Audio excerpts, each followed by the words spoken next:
lahat. Okay.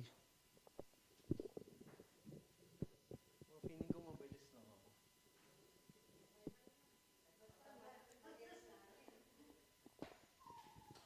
Hey, good morning. Magpe-pray ako ng mabilis lang.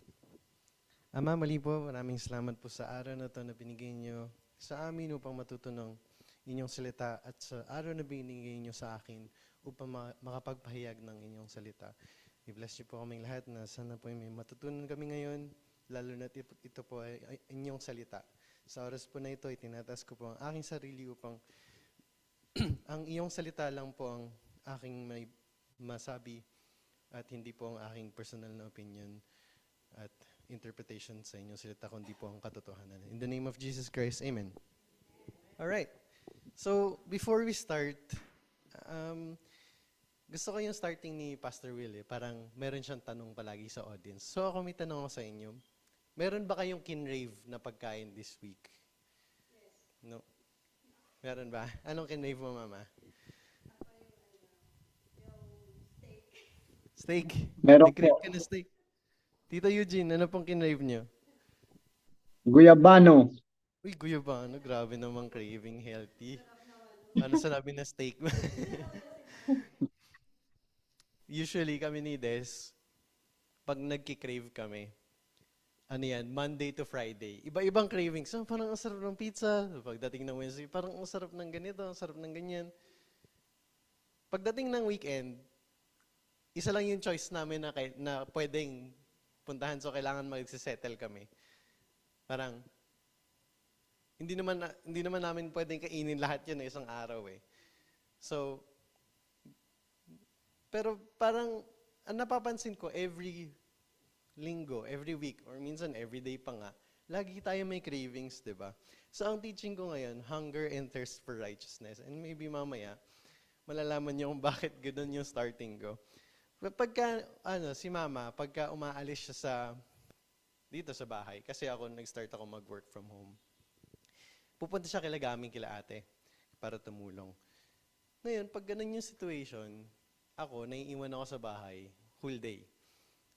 Sa sobrang carried away ko sa trabaho, nakakalimutan kong kumain on time, especially kapag hindi lunch. Kasi dapat kumakain ako na snacks eh, para hindi magsa-spike yung hunger ko. Diba? Ganun po tayo minsan. Dapat throughout the day, meron tayong mga snacks. Kasi sasakit yung tiyan natin eh. Pero pag ako masyadong focus sa trabaho, hindi ko na namamalayan yung oras. So mangyayari, tatayo ako ng mga 4 p.m. para mag-CR. Pagkatayo ko, nahihilo ako. Alam niyo yung feeling na sobrang, pag nagutom kayo, yung parang hilong-hilo na kayo, parang yung pinakaunang iisipin mo, kailangan mo kumain. And so, ano ba yung beatitude na na maaaralin natin ngayon? Sa Matthew 5:6, kung susunod po kayo sa mga Bible nyo, konti lang yung verses ko, pero lahat po na nasa screen, nandiyan na lahat. And then, ESV po ang aking gamit. Matthew 5:6. Blessed are those who hunger and thirst for righteousness, for they shall be satisfied. Ano ba yung, bago natin maintindihan, before we understand the meaning of the verse, we must understand the words. Ganito kami tinuruan ni Pastor Will, mag-analyze at mag-breakdown ng scripture. So ngayon, we can see two concepts. Hunger and thirst, righteousness, and then third, satisfaction. Ano ba yung hunger and thirst? May naalala ko minsan, pag galing kami sa labas ni Mama, or galing kami sa bakasyon, natulog kami sa ibang bahay, sa ibang lugar. Pag uwi namin dito sa bahay, maririnig mo kami, either si Mama or si ate or ako, ang sarap talaga ng tubig dito sa bahay, no? Hindi ko alam kung may ganun po kayong mga sinasabi. Pero parang pag uwi mo na ba, especially after a long day, pagkainom mo ng tubig, parang ang sarap ng tubig na to kahit wala naman tong lasa. Pero di ba sobrang refreshing siya? Ganun tayo pag uhaw. tapos nakainom tayo ng, na-satiate yung thirst natin. Pero bakit ba to? Bakit nga ba? Bakit blessed are those who hunger and thirst for righteousness? When we say hunger and thirst, nung nasa Sermon of the Mount si Jesus, nung binibigay niya tong Beatitudes na to, Jesus deliberately chose these concepts, hungry and thirsty, because these are very important. Alam natin kung gaano kahirap magutom. Actually, hindi natin alam kung gaano kahirap magutom. Kasi masyado tayong privilege sa buhay natin. Siguro si Mama nung bata siya. Kasi nakakwento to ni Mama. Ngayon, nowadays, parang sobrang accessible na ng pagkain. For most of us. Obviously, meron mga not as privileged na nakakaranas pa rin ng gutom everyday. Pero for us, di ba parang, I would say, na hindi ganun ka-familiar sa atin yung feeling na palaging gutom at palaging uhaw. Pero during the time na sa Sermon of the Mount, yung audience ni Jesus, yung mga nakikinig during that time, alam nila, during the ancient times, hindi uncommon tong concept na to. Lahat ng tao doon, sobrang hirap at palaging gutom. Alam nila yung feeling ng gutom. Alam nila yung feeling na kailangan magtatrabaho sila upang makakain sila. Nowadays, hihingi ka lang sa parents or hihingi ka lang sa kasambahay mo. May pagkain ka na, hindi ka magugutom talaga.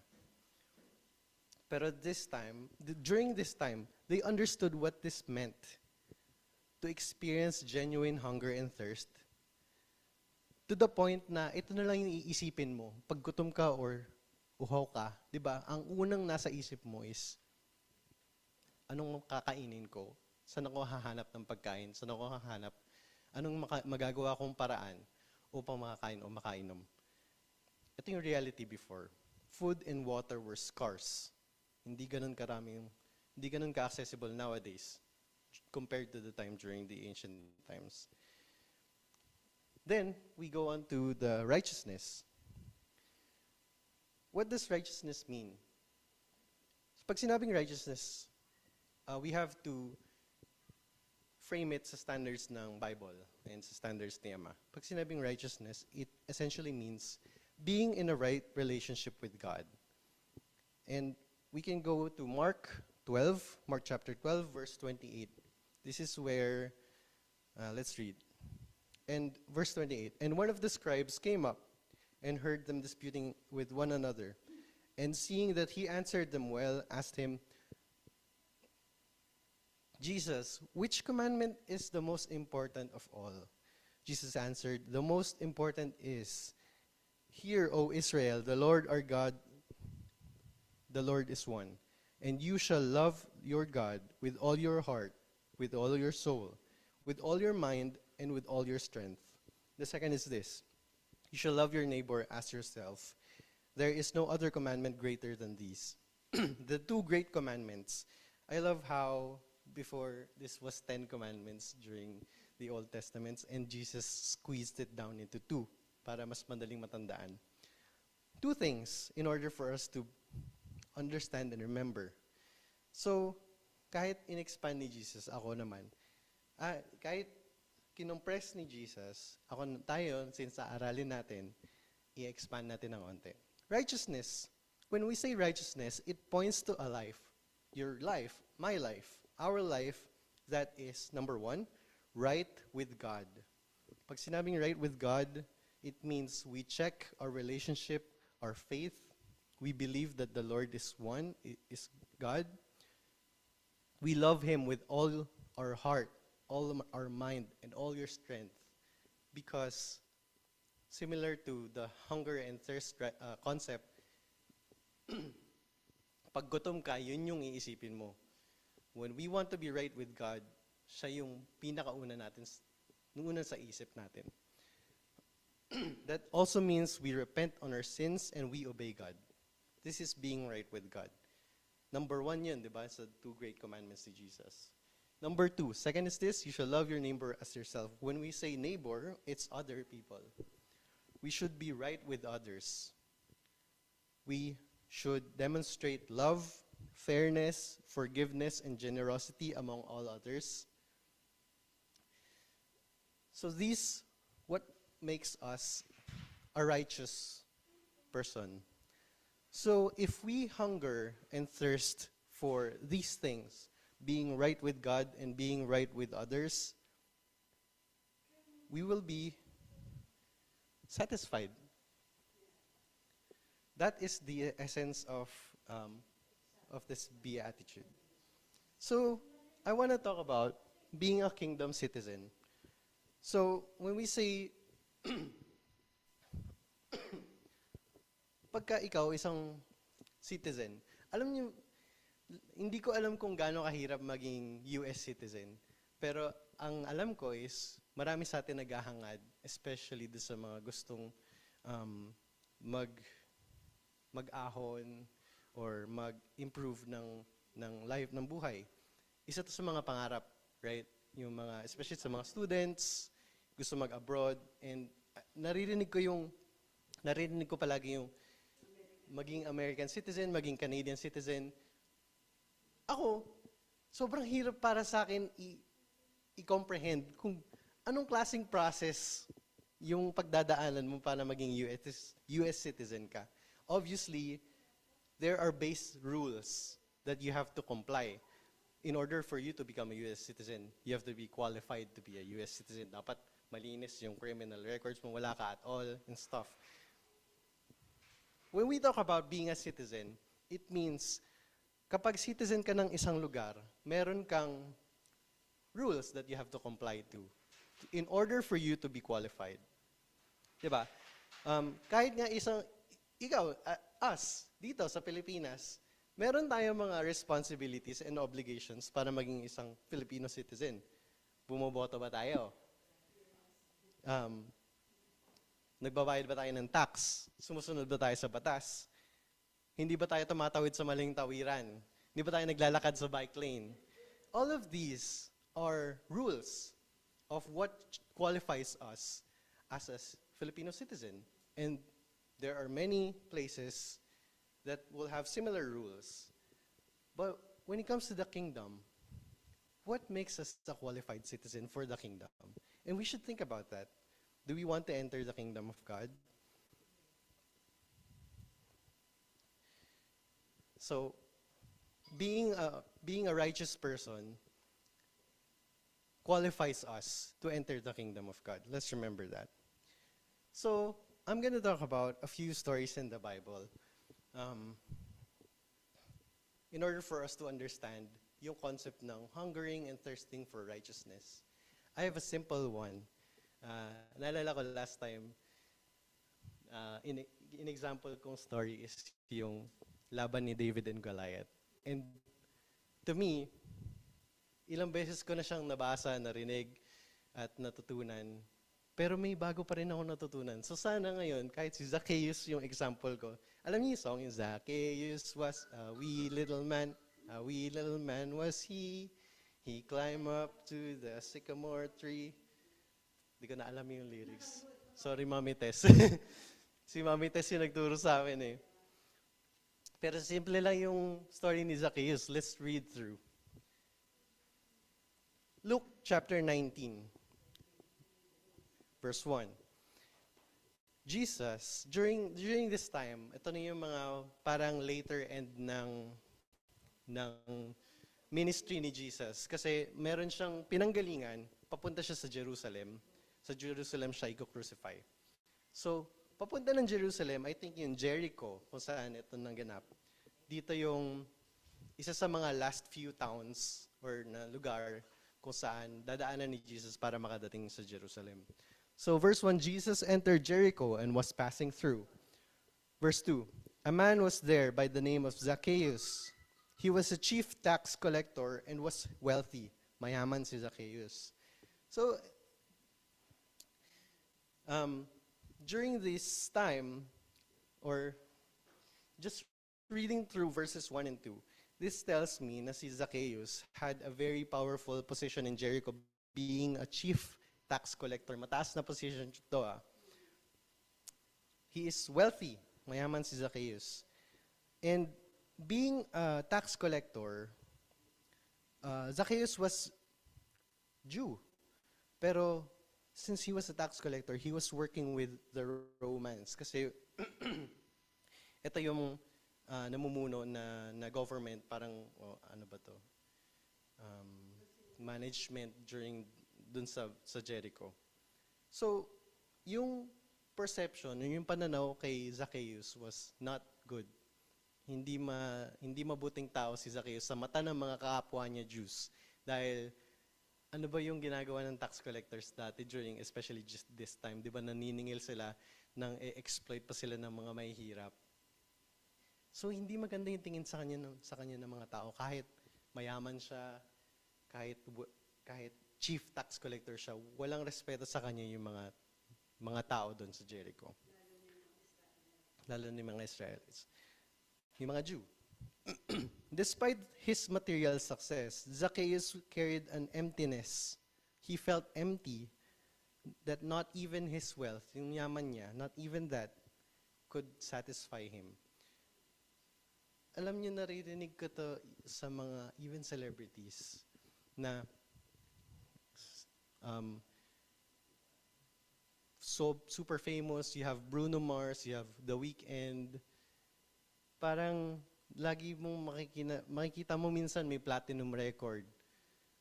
Pero may news after a few months, naubos yung pera sa sugal. They get in trouble. Umiinom, nagda-drive, umiinom, nagda-drugs, tapos mahuhuli, driving under influence. This, parang, it's so ironic to me na walang ganun kalaking pera. Na paano, di ba? Kasi you have everything that you could ever want for in this world and you still feel miserable based sa standards ng, di ba? Parang, ang laki ng impact ng pera sa buhay mo dito sa mundong to. Pero bakit ang miserable pa rin nung buhay nila? Just looking through the news and hearing about all these things, to me, this says something about emptiness. And I think we'll always feel empty in this world. And there will always be something to work towards. It's a cycle that will never end. Let's continue on to Zacchaeus' story. Verse 3. He wanted to see Jesus, who Jesus was, si Zacchaeus to. But because he was short, Zacchaeus was a wee little man, he could not see over the crowd. Medyo maliit si Zacchaeus, di ko alam kung ano yung facts. Pero hindi niya masilip si Jesus kasi nandun sa malayo. Tapos obviously, maraming tao. So ginawa niya, makiat siya sa puno. So he ran ahead and climbed a sycamore fig tree to see him since Jesus was coming that way. Makiat siya sa puno. Alam niyo, for a chief tax collector person na sobrang yaman, aakyat ng puno. Ang weird, di ba? Parang, para makita yung tao. Para sino ba yung aakyat ng puno? First, Zacchaeus really just wanted to see Jesus. He wanted to see, sino ba tong taong to na naririnig ko na nagpapagaling na may sakit? I want to see him because I have something in me that I want to fulfill. I want to be satisfied. Di ba? If you were a despised person, especially context nito ni Zacchaeus, kung ayaw sa'yo ng mga tao, hindi ka rin padadaanin ng crowd. Hindi ka papansin. Baka ano ka pa doon, baka masiko ka pa doon, baka may masama pa loob sa'yo doon. So instead, he decided to climb up a tree. For someone na mayaman, ang weird, di ba, na aakyat ka ng puno para lang makakita ka ng tao. It doesn't make sense. Pero for Zacchaeus, it made perfect sense. He didn't mind what people thought of him climbing up a tree. He had a different goal in mind. He wanted to see Jesus. And he had his eyes set on the prize. Hindi ko alam kung paano Tagalogin yung English term na yun. Set eyes on the prize. Parang focus sa goal, parang ganun. Verse 5, when Jesus reached the spot, he looked up and said to him, Zacchaeus, come down immediately. I must stay at your house today. Nakita ni Jesus si Zacchaeus. Hindi ko alam bakit kilala ni Jesus si Zacchaeus. Right there. Galing naman siya sa ibang lugar. Kilala niya by name. Jesus wanted a fellowship with this man. Unlike other encounters that Jesus had, we hear about these stories na yung with a woman na may sakit, nahawakan niya lang si Jesus during a crowd, gumaling na siya. Pero this time, gusto ni Jesus pumunta sa bahay ni Zacchaeus. Let's continue on, verse 6. So he came down at once, welcomed him gladly. All the people saw this and began to mutter, he has gone to be the guest of the sinner. Medyo nakakatawa to. Kasi, sabi ng mga tao, nung pumunta si Jesus sa bahay ni Zacchaeus, sabi ng mga tao, ay, pumunta si Jesus sa bahay ng masamang tao.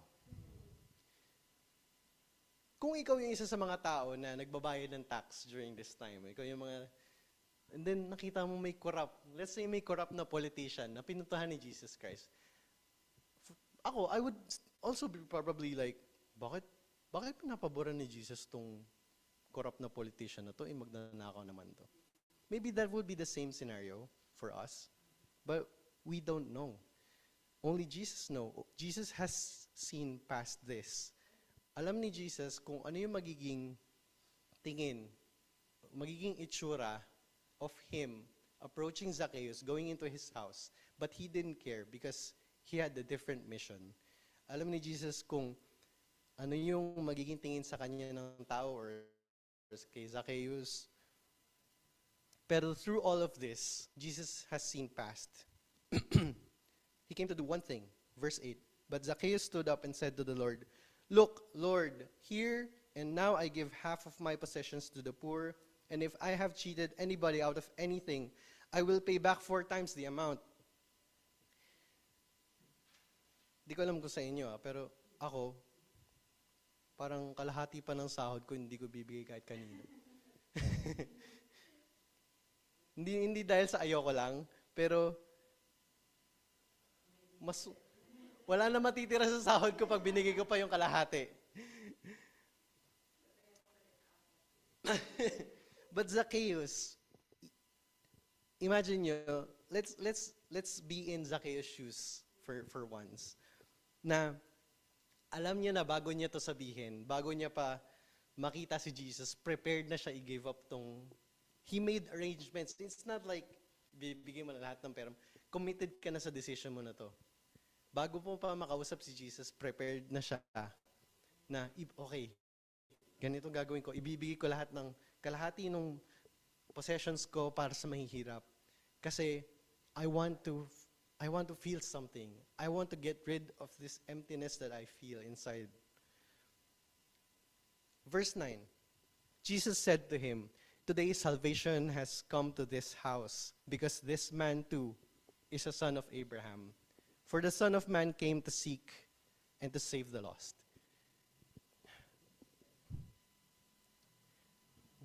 That moment, that instant, na sinabi na nag-commit si Zacchaeus at pinroclaim niya, bibigay ko, Lord, lahat itong kalahati ng possessions ko, at kung meron man akong dinaya, ibabalik ko 4 times. That exact moment, Jesus said, you are saved. Dahil alam niya kung ano yung nasa puso ni Zacchaeus. Alam niya kung anong klaseng commitment, anong klaseng hungry, gano'n ka hungry, gano'n ka thirsty si Zacchaeus for something that would satisfy him. Not even his riches, but something else, a salvation from God. During this time, Zacchaeus received salvation, the ultimate satisfaction for his spiritual hunger. And to be called a son of Abraham, that means you are part of the people who has been promised the greatest land, the greatest promise. How would you have felt in this story if you were Zacchaeus? Sobrang simple lang ng story na to. For someone who was hungry spiritually, not even what you had in this world, yung yaman mo, it was something else that Zacchaeus was hungry for. Hindi siya yung mapoprovide ng mundo, kahit gano'n ka pakayaman. It was something else. And so when he met Jesus, when he saw Jesus,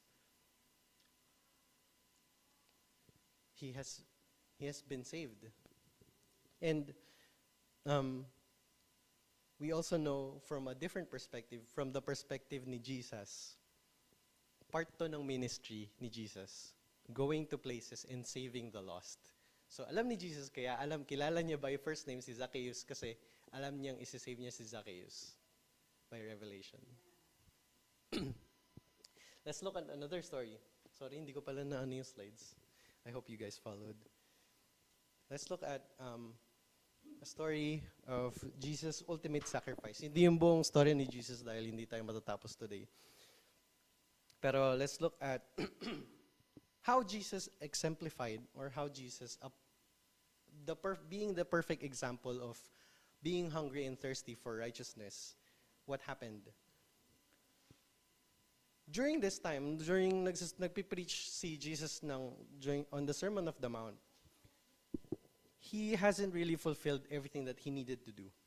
But he was teaching something, the Beatitudes, because he is living it out. He lived out all of the Beatitudes that he taught throughout his life on earth and all the way to death. So we're going to look at the death of Jesus on the cross. John chapter 19, verse 28. During this time, nakapako na si Jesus sa cross. And after lahat ng paghihirap niya, verse 28, after this, Jesus, knowing that all now was finished, said, to fulfill the scripture, I thirst. Verse 29, a jar full of sour wine stood there. So they put a sponge full of the sour wine on a hyssop branch and held it to his mouth. Ngayon, inisip ko, when I was reading this passage, bakit kailangan ilagay pa sa jar, sa sponge at saka sa branch yung hyssop? Hindi ko nalagay yung example eh. Pero apparently mataas pala yun, yung pagkapako kay Jesus. Hindi nila maaabot, hindi nila mapapainom, kailangan nila ng ladder. Wala pa yatang aluminum ladder na meron kami dyan sa baba during the time. Pero there's something about, I was even more interested kasi I've heard this plant before, hyssop. Alam niyo po ba yung hyssop? I was curious kasi. Yung itong hyssop na to, this was used before in Egypt, in Exodus, during the first Passover, nung sinisave ni Moses yung Israelites from Egypt. Ito yung nilalagay nila ng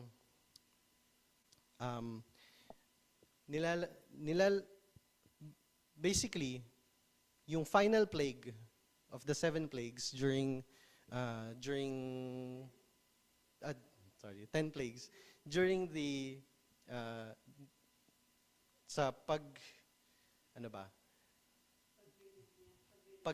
pagliligtas, pag-save ni Moses sa Israelites sa Egypt, meron dong naging mechanic or naging assignment si Ama na kumuha kayo ng clean na lamb, i-sacrifice niyo yun, kunin niyo yung dugo ng lamb na yun, ilagay niyo sa hyssop, sa plant ng hyssop, tapos ilagay niyo ipapahid sa taas ng door, para pagdating ng plague, pag nakita na meron kayong mark na yun, hindi papasok yung plague sa bahay. Walang mamamatay na firstborn. This same plant, or yung branch ng plant, would be used as a symbol for Jesus and His mission to be fulfilled. Na Jesus is the cleanest lamb, the cleanest sacrifice that would absolve all of our sins. What kind of literature is this? It's so good. Alam niyo sa movies, may tinatawag sa film, alam mo si Vic probably familiar dito, alam mo yung foreshadowing. This is foreshadowing. Diba? merong i-introduce na object na mamaya sa first part of the film, later part of the film, you'll be like, oh, yung pala yun! Yung pala, bakit pala nakafocus yung ano na yun? It was the hyssop all along. Exodus pa lang, meron ng foreshadowing yung hyssop. That's crazy. That's what it meant. Kaya nga, kahit ako, simple lang yung mga binabasa kong story or mga inaaral ko, I still learn something new every time. It's such a joy to learn new things in the Bible kahit pa ulit-ulit na natin siyang binabasa. Let's continue on. John chapter 19, verse 30. When Jesus had received the sour wine, he said, "It is finished." And he bowed his head and gave up his spirit. This sour wine marks the end of Jesus' thirst. Sabi niya, I thirst. And nung nag-drop na siya, nung na-receive niya na yung drop of sour wine, it is finished. Because after Jesus dies, all of the conditions have been fulfilled to make things right between God and humanity. Yung itong thirst ni Jesus for righteousness, for God's will, is finally satisfied through his entire life. And Jesus is such a great example kasi he is the perfect person to have absolute obedience to God. And he knew what mission he had to do. He had to die. For us to be qualified, to have a chance to enter the kingdom of God. No one else can do that.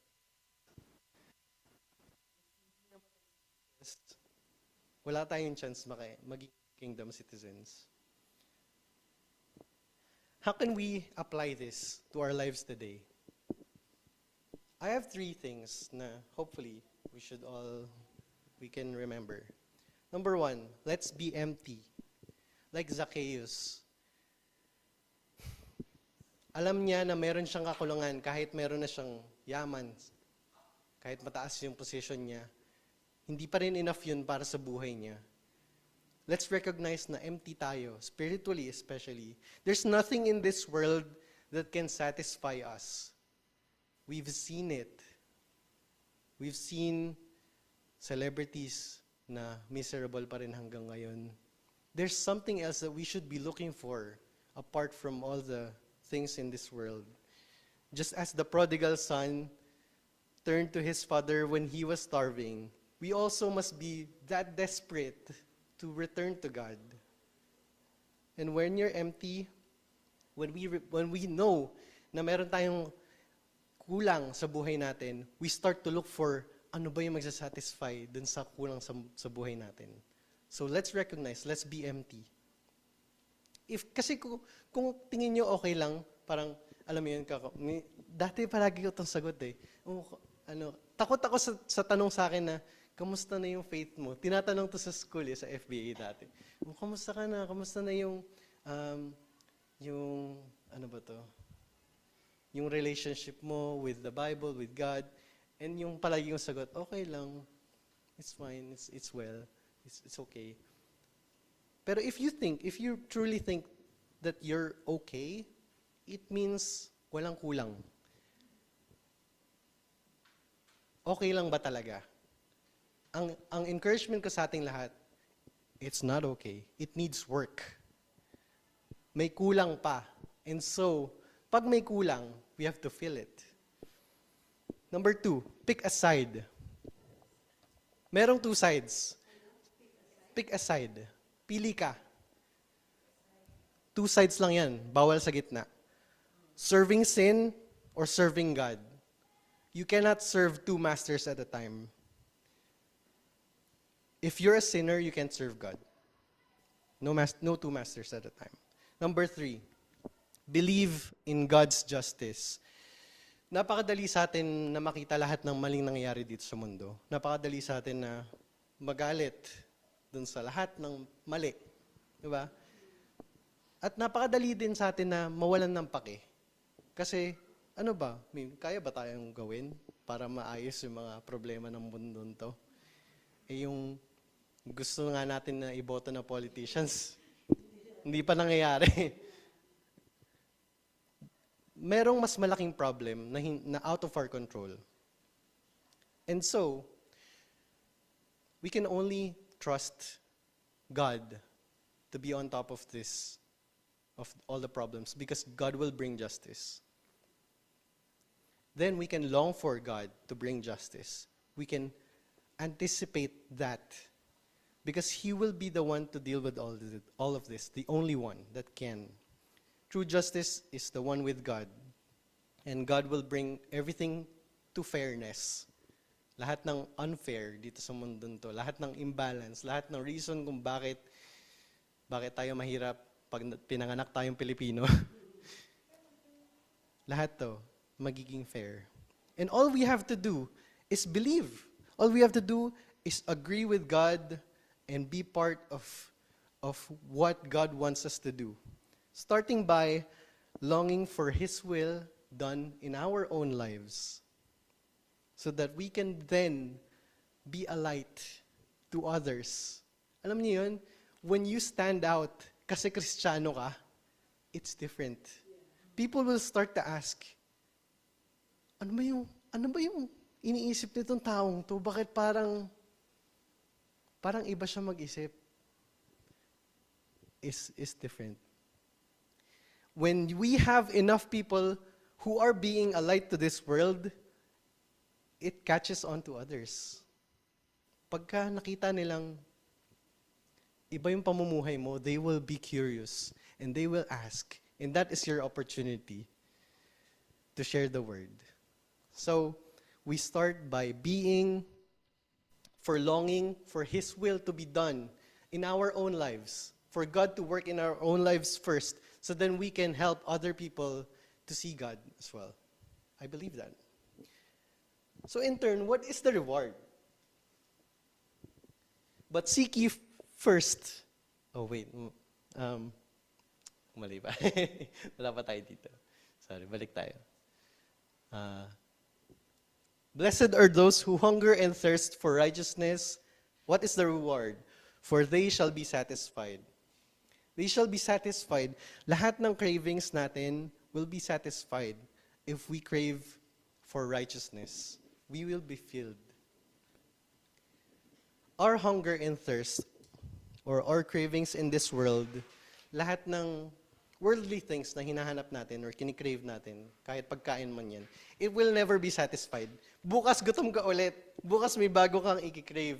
Whether it's a food, whether it's something that you have to work for, a new iPhone, you will always look for the next big thing to pursue. It will never end. It's a cycle. Hindi tayo ever masasatisfy if we keep doing this. Sobrang vicious nitong cycle na to. And it's what the social media tells us.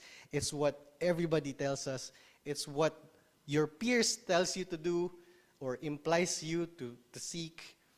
Mapi-peer pressure ka towards doing things that you shouldn't really be doing just because may influence. But these shouldn't be the things we should be looking or chasing after. To hunger and thirst for righteousness is an experience to be desperate spiritually for a right relationship with God and to others. Kaya siya hunger and thirst kasi ito yung pinaka-essential na kailangan sa buhay natin. Pag gutom tayo, di ba, food and water.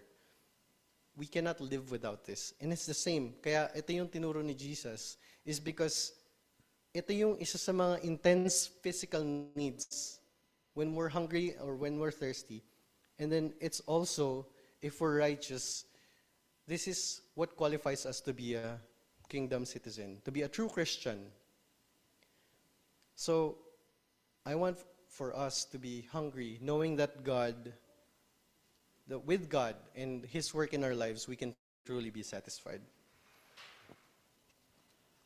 Matthew chapter 6, verse 33. But seek first the kingdom of God and His righteousness, and all these things will be added to you. This is the true meaning of this verse. Hindi yung, but seek first, okay, pag nakuha ka na yung kingdom and righteous na ako, pwede nang ma-add lahat sa akin ng gusto ko.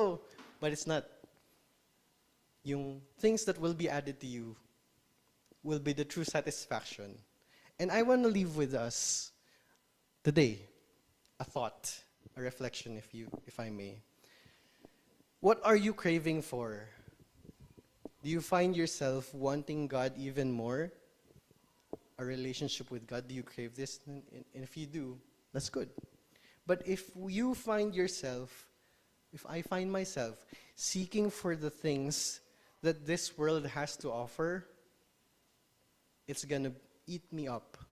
It's gonna be a deadly cycle that will never end.